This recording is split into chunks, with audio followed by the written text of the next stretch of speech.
साधना से सिद्धि का पहला सिद्धांत बाहर नहीं भीतर है। दूसरा सिद्धांत मनोरंजन नहीं है, संग्राम है, कठिनाइयाँ आती हैं। तीसरा सिद्धांत कि इसमें आदमी को कर्मों की शुद्धि, व्यक्तित्व का परिष्कार करना पड़ता है। अब यहाँ से करने के लिए क्या लेकर के जाए? जब हम लोग व्यक्तित्व का परिष्कार करने के लिए बैठते हैं तो दिक्कतें क्या आती हैं?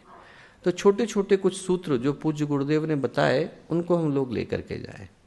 पहला सिद्धांत तो दोस्तों एकाग्रता का है। आदमी करना चाहता है, सारी बातें जो मैं बोल रहा हूँ ऐसा नहीं है कि आप पहली बार सुन रहे हैं, जानते हैं, हर व्यक्ति जानता है इस बात को, पर जो प्रयत्न हैं, जो हम लोगों के यत्न हैं, उनके अंदर एकाग्रता नहीं आ पाती। आदमी कभी थोड़े दिन ये करता है, कभी थोड़े दिन वो करता है, थोड़े दिन कुछ और कर लिया, थोड़े दिन कुछ और कर लिया, तो जो हमारे प्रयत्न हैं वो एकाग्र नहीं हो पाते, एक बिंदु के ऊपर नहीं लग पाते। और जब एक बिंदु के ऊपर नहीं लगते तो उसका कुछ परिणाम नहीं आता। अंग्रेजी में हम लोग बोलते हैं एनर्जी गोज अटेंशन फ्लोज, जिधर आपका अटेंशन चला गया उधर एनर्जी चली जाएगी। हम तो ऊर्जा है, हमारा यदि अटेंशन चला गया गंदी चीज की तरफ तो उधर चली जाएगी, हमारा अटेंशन चला गया भगवान की ओर तो वहां चली जाएगी। आवश्यकता हमारे प्रयत्नों के अंदर एकाग्रता को लाने की। एकाग्रता नहीं आ पाती क्योंकि आदमी का मन निरंतर भटकता रहता है, इधर से उधर घूम रहा है। आदमी के अंदर उस तरह की एकाग्रता की आवश्यकता है जैसा पातंजलि योग सूत्र में कहते हैं। पातंजलि कहते हैं देश बंधस्य चित्तस्य धारणा।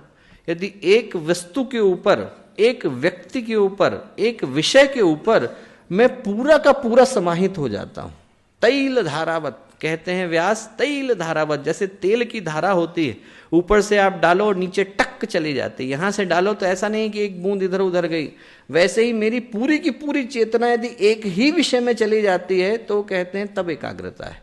तत्र प्रत्ययिकता नता ध्यानम, कहते हैं कि उसके बाद जब आपकी चेतना अविरल रूप से आप और जिस वस्तु के विषय में आप ध्यान कर रहे हैं उन दोनों के बीच में कोई अंतर न रह जाए, तब आपके अंदर ध्यान है।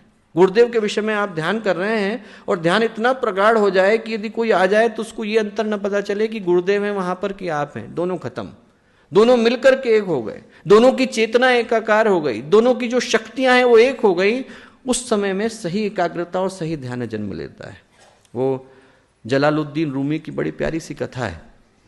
प्रेमी भक्त प्रेमिका से भगवान से मिलने के लिए गया, दरवाजा खटखटाया तो अंदर से आवाज आई, भगवान ने बोला कौन है?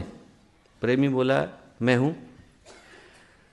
भगवान बोले इस झोपड़ी के अंदर मैं और तू नहीं रह सकते, एक ही जन रह सकता है। प्रेमी चला गया, 1 साल तक तपस्या करी, दोबारा लौटा, दरवाजा खटखटाया, अंदर से भगवान ने पूछा कि कौन है? बोले तू है, मैं खत्म हो गया हूं। भगवान बोले अब आ जा, जब मैं नहीं रहता तू ही तू रहता है। वो कबीर दास ने कहा है ना, प्रेम गली अति साकरी जावे दो न समाए। बहुत छोटी गली है भगवान की, दो नहीं आते इसमें। जब मैं था तब हरि नहीं, जब हरि है तब मैं नहीं। जब तक मैं रहता है तब तक भगवान नहीं आ पाते, जब भगवान आ जाते हैं तो मैं की जगह नहीं रह जाती। वो सही एकाग्रता को जन्म देते हैं। वैसी एकाग्रता जैसे अर्जुन के सामने थी, नीचे पानी रख दिया, ऊपर पेड़ पे मछली बांध दी और चक्र में मछली को बांध करके घुमा दिया, और फिर द्रोणाचार्य ने सबको कहा निशाना लगाओ। निशाना लगाने से पूछा दिख क्या रहा है ये बताओ। किसी ने कहा आकाश दिख रहा है, किसी ने कहा पेड़ दिख रहा है, किसी ने कहा चक्र दिख रहा है, किसी ने कहा मछली दिख रही है। अर्जुन ने कहा मछली की आंख के अलावा कुछ नहीं दिख रहा है। द्रोणाचार्य ने कहा निशाना लगाओ, तुम्हारा लगेगा। उस एकाग्रता की आवश्यकता है कि आदमी के अंदर इतनी एकाग्रता आ जाए कि जिस विषय के विषय में आप सोच रहे हैं उसके अलावा कुछ न दिखे, उसके अलावा जीवन में और किसी चीज का स्थान न रह जाए, तो सच्ची एकाग्रता जन्म लेती है। और उस एकाग्रता को पाने के लिए क्या करने की आवश्यकता है? उस एकाग्रता को पाने के लिए दोस्तों 2-3 चीजों की आवश्यकता है। पहला तो हम लोगों को संकल्प सही लेने की आवश्यकता है। आदमी क्या है कि पथ पर बढ़ जाता है पर बिना संकल्प के बढ़ जाता है। संकल्प हम लोग सोचते हैं डिटर्मिनेशन से, और जो सबसे बड़ी गलती संकल्प के साथ होती है कि लोग ये सोचते हैं कि कोई दूसरा संकल्प दिला दे। कोई दूसरा संकल्प दिलाएगा तो वो आदेश है, संकल्प नहीं है। आपके भीतर से संकल्प को जन्म लेना चाहिए। जब हमारे भीतर से निकल कर के आए तभी तो संकल्प है। किसी और ने कह दिया कि आप ये करो तो आदेश है, आपको उसका पालन करना है। या एक छोटे ने कह दिया तो अनुरोध है, बड़े ने कह दिया तो आदेश, पर हमारे भीतर से नहीं निकला तब तक संकल्प नहीं है। वो संकल्प तभी संकल्प बन पाता है जब हमारी चेतना से निकल करके आता है। तो आदमी संकल्प को अच्छे से समझे। संकल्प वो है उन शर्तों को पूरा करना जिस यात्रा पर हम लोग निकले। छोटा सा काम हम लोग करते हैं, मोबाइल खरीदने के लिए जाएं तो मोबाइल बेचने वाला 5 पेपरों पे साइन कराता है, टर्म्स एंड कंडीशन पे साइन कराता है। भगवान की विभूतियां मुफ्त में कैसे मिल जाएंगी? साइन तो पूरा ही करना पड़ता है, अपना पूरा अस्तित्व दांव पर लगाना पड़ता है, अपना पूरा व्यक्तित्व लगाना पड़ता है। छोटा सा पेन भी नहीं खरीदने देता आदमी बिना पैसे के, छोटी सी चीज भी नहीं मिलती आदमी को बिना कॉन्ट्रैक्ट पर साइन करे। तो ये जो संकल्प हम लोग ले रहे हैं, हाथ में पुष्प अक्षत और जल ले लिया और भगवान से कह रहे हैं विष्णु विष्णु विष्णु श्रीमद् भगवतो महापुरुषस्य विष्णुराज्ञा प्रवर्तमानस्य श्री ब्रह्मणो द्वितीय परार्धे श्वेतवारा कल्पे। वो जब हम लोग कह रहे हैं, जब हमने उस चीज को कहा तो कहते समय में आप ध्यान से पढ़ें, गुरुदेव ने जो संकल्प लिखा है, संकल्प में शर्तें लिखी हैं कि मैं इन चीजों का पालन करूंगा, ये शर्त है, ये शर्त पूरी करूंगा तब भगवान आप इस चीज को हमें देना। शर्त हम पूरी नहीं करें और भगवान से मांग लें तो गलत हो गया ना। काम तो हमने किया नहीं, मेहनताना लेने के लिए पहुंच गए तो कैसी बात है, कौन देने लगेगा? पहले तो काम करना पड़ेगा ना। तो लक्ष्य आदमी को पहले तय करना पड़ता है। संकल्प आता है जब पहले लक्ष्य तय हो। लक्ष्य अच्छे से तय करने की आवश्यकता है कि साधना कर क्यों रहे हैं, जीवन का उद्देश्य क्या है, करना क्यों चाहते हैं, हम लोगों के मन में भाव क्या है। और लक्ष्य के बगैर जीवन की कोई यात्रा नहीं होती। मैं यहाँ से बाहर निकलूं और प्रखर प्रज्ञा से बाहर निकल जाऊं, अपने हाईवे पे जाके खड़ा हो जाऊं और विक्रम में बैठ जाऊं, वो कहे कहाँ को जाना है साहब, बोले जहाँ जाना है भैया, तो जिधर को भी ले चल। बताना पड़ेगा ना, बहादुराबाद जाना है कि ऋषिकेश जाना है कि ललतारो पुल जाना है, बताना पड़ेगा। बिना बताए यात्रा कैसे हो जाएगी? एक विक्रम वाला बिना लक्ष्य के नहीं ले जाता, भगवान कैसे बिना लक्ष्य के ले जाएंगे? बताना तो पड़ेगा। आदमी पढ़ने के लिए जाता है और पढ़ने के लिए जाए और किसी भी क्लास में बैठ जाए, वो कहे कि साहब आपको बनना क्या है, बोले आप जो भी पढ़ा रहे हो पढ़ा दो, हम तो जहाँ बैठ गए। ऐसा थोड़ी होगा। डॉक्टरी पढ़नी है तो दूसरी क्लास में बैठना पड़ेगा, कॉमर्स पढ़ना है तो दूसरी में बैठना पड़ेगा। लक्ष्य तो पहले तय करना पड़ेगा। और जब लक्ष्य तय हो गया तो लक्ष्य के साथ मनोयोग को लगाना पड़ता है। मन वहां पर लगे, हम लोगों की भावनाएं लगे, हम लोगों का दिल उस जगह पर जाकर के लगे। आदमी क्या है, संकल्प ले लेता है पर संकल्प को बोझ की तरह से कर रहा है। भावना का जुड़ना जरूरी है ना। भावना जब जुड़ती है तब जाकर के लक्ष्य सफलता की ओर आ पाता है। जब तक भावना नहीं जुड़ेगी तब तक वो लक्ष्य सफल नहीं हो पाता। वो एक स्वामी रामतीर्थ की कहानी है, बड़ी प्यारी कहानी है। स्वामी रामतीर्थ थे, टिहरी के ऊपर जा रहे थे, तो टिहरी के ऊपर जब वो चढ़ते हुए जा रहे थे तो उन्होंने देखा कि उनको चढ़ने में तकलीफ हो रही है। और एक छोटी सी बच्ची थी 12 साल की, वो अपने भाई को 10-12 साल, वो भी रहा होगा 8-9 साल का, उसको एकदम कंधे पे उठा रखा था ऐसे बोरे की तरह से, और चढ़ती चली जा रही थी। तो रामतीर्थ को लगा कि जब मुझको इतनी तकलीफ हो रही है तो बच्ची को तो बहुत ही हो रही होगी। उन्होंने कहा कि तू बेटा मुझे दे दे, तुझको ये भार लग रहा होगा। तो बच्ची हंस करके बोली कि स्वामी जी भार आपके लिए होगा, मेरे लिए भाई है। मेरे लिए तो भाई, भार आपके लिए, हमारे लिए भाई है तो भार नहीं। वैसे ही संकल्प तब तक भार होता है जब तक हमने सोचा कि किसी और ने दिया। हमारे दिल से निकला तो भार कहाँ से हो जाएगा? आदमी सब करने के लिए समय निकाल ही लेता है ना।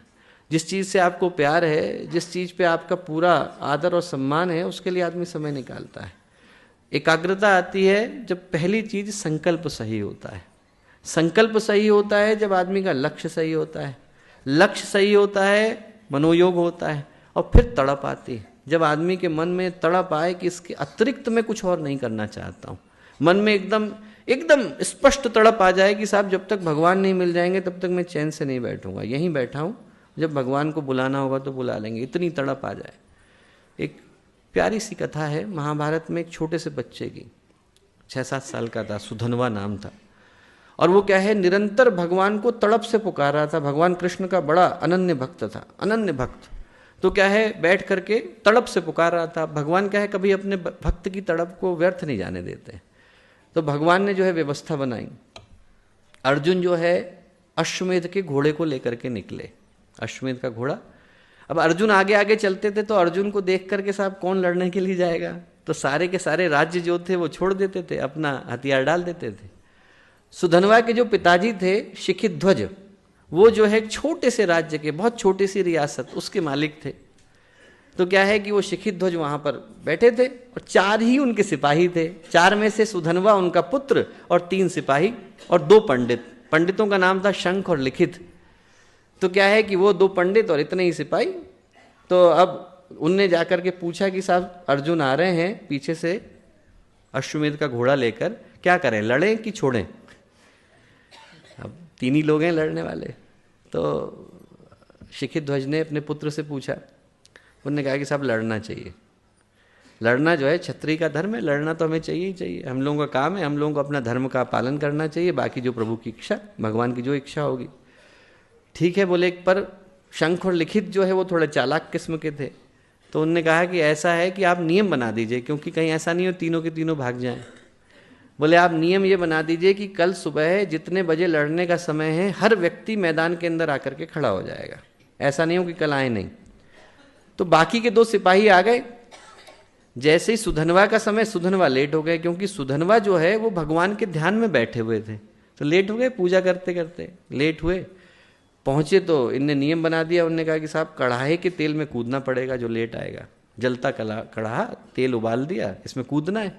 सुधनवा ने भगवान का नाम लिया, कूद गए, कुछ भी नहीं हुआ, बाहर निकल आए 7 साल का बालक। अब शंख और लिखित को बड़ा आश्चर्य हुआ। शंख और लिखित को लगा कि जरूर इसने कुछ गड़बड़ करी, ऐसा हो नहीं सकता कि कैसे ये अंदर गया और कुछ भी नहीं हुआ। तो उन्हें चेक करने के लिए एक नारियल डाला उसके अंदर। तो नारियल 2 टुकड़ों में फटा, एक तो शंख के सिर में लगा, एक लिखित के सिर में लगा, छेद हो गया। तब से क्या है, शंख के आगे छेद हम लोग बोलते हैं, तब से कहानी चली, शंख के आगे छेद हो गया। अब सुधनवा लड़ने के लिए पहुंचे तो अर्जुन देख करके हंसने लग गए, अहंकार आ गया। उनको लगा 7 साल का बालक मुझसे कैसे लड़ेगा। सुधनवा बोले कि आप लड़ो, आपको जिस काम के लिए यहाँ भेजा गया है आप वो काम करो, मेरे को जिस काम के लिए भेजा गया मैं वो करूंगा। सुधनवा ने तीर चलाने शुरू करे। 21 दिन तक अर्जुन को उत्तर देने का अवसर नहीं मिला। 21 दिन तक अर्जुन को उत्तर देने का अवसर नहीं मिला। अर्जुन घबराए। सुधनवा बोले कि आप तो उनको बुलाओ जिनके कारण आप महाभारत जीते थे। तो अर्जुन ने भगवान कृष्ण को याद किया। भगवान कृष्ण भागे भागे आए बच्चे की रक्षा के लिए। भागे भागे जैसे ही पहुंचे तो सुधनवा ने अपने हथियार रख दिए। बोले प्रभु आप ही को देखना था, इसके अलावा तो कोई काम न थी नहीं, आपको देखने का मन था, आप आ गए, बस बात खत्म। अब अर्जुन को जो है बड़ा मन में लगा कि देखो 7 साल के बालक ने हरा दिया मुझे। तो अर्जुन ने क्रोध में आकर के प्रतिज्ञा करी कि यदि मैं 3 बाणों के अंदर इसका नाश न कर दूं तो मेरा और मेरा पूरा का पूरा परिवार नरक में जाकर के गिरे, पूरा। सुधनवा ने कहा यदि मैं तीनों को न काट दूं तो भगवान के हृदय में मेरा स्थान नहीं। अर्जुन ने 3 तीर चलाए, उनने तीनों की नोक काट दी, नोक कट के गिर गई। अब भगवान दोनों ही भक्त, भगवान कैसे करें, और इधर तो वो नरक में चले जाएंगे अर्जुन। तो भगवान ने नोकों को इशारा करा, वो तीनों नोक जुड़ करके एक तीर बन गए। उन्होंने सुधनवा का सिर काटा और भगवान के हृदय में ला करके बिठा दिया। भगवान बोले आज से तो मेरे हृदय में ही रहेगा सुधनवा, तेरा स्थान यहीं पर है। भगवान तड़प पूरी करते हैं, ऐसा कोई व्यक्ति नहीं जिसकी तड़प पूरी नहीं करते। तो मन में एकाग्रता के लिए पहला सिद्धांत है संकल्प। संकल्प के लिए लक्ष्य का निर्धारण, अच्छे से सोचकर समझकर। आदमी जिंदगी की छोटी सी चीज भी बिना सोचे समझे नहीं करता है। मोबाइल कौन सा खरीदना है इसके लिए आदमी 1-1 महीना लगा देता है। गाड़ी में कौन सी खरीदनी है इसके लिए 3-3 महीने की प्लानिंग चलती है। घर कहाँ पर ले जानने के लिए आदमी 20-20 साल लगा देता है। जीवन लेकर के आए, उसकी प्लानिंग बिना करे कैसे चले जाएंगे। जीवन के लिए तो प्रॉपर लक्ष्य बनाना पड़ेगा। लक्ष्य हो, लक्ष्य के साथ मनोयोग हो, मनोयोग के साथ तड़प हो, भगवान के लिए पुकार हो, तो पहली चीज पूरी होती है जिसका नाम है एकाग्रता।